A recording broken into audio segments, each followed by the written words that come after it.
And what is your aspiration for your work, for your constituency, and how do you see yourself being in Parliament now? First of all, I would like to thank our AICC President Mallikarjun Kharge Sahab for giving me this opportunity, and Sonia Gandhi Madam, Rahul Gandhi Sir, and our State's Chief Minister Siddaramaiah Sir, and our KPCC President DK Shivakumar Sir. They had trust and faith in us, and they gave us an opportunity to contest the election. And after that, the voters of our constituency, the people of our constituency had faith in us, and they gave us an opportunity to serve them. So in the coming days, right now, unemployment is a very big issue in our district. A lot of students have finished their degrees and yet they are unable to find jobs. So our first plan is to do some skill development for these students. Once skill development happens, automatically they will also be able to find jobs. So our first agenda is to provide jobs to the youth. Along with that, farmers are also in distress.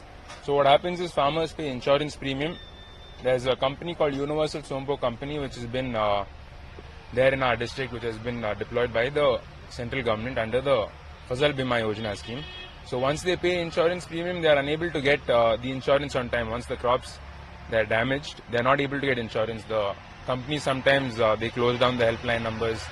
So farmers are also in distress. So to get their insurance on time, this is also one of our key schemes that we are planning to implement correctly. Along with that, there are some localized issues as well.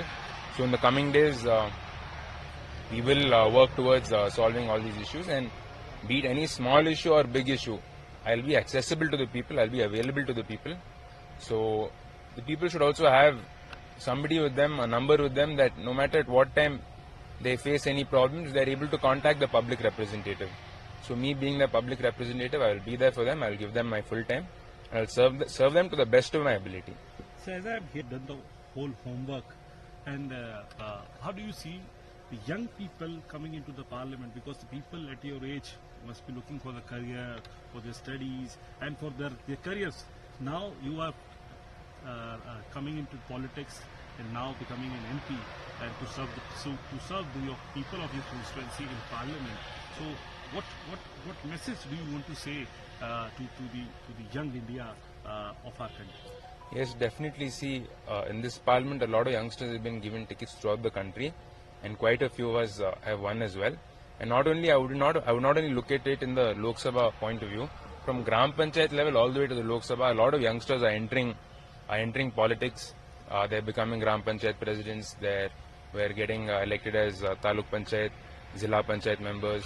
So it's a very great thing to see, because what happens is in rural areas and maybe in urban areas as well, youngsters, when they meet senior leaders, they're not able to freely open up with them, talk to them. There's a big generation gap.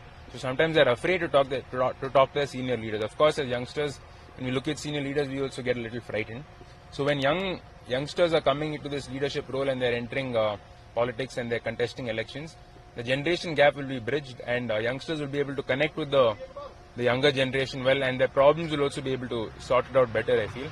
And the most important thing is the problems need to be heard first. Before solving any problem, if you're not being heard, there is no way it can be solved. So at least now problems will be heard, and at least I'm sure as much as possible these problems will slowly start getting solved as well. Thank you.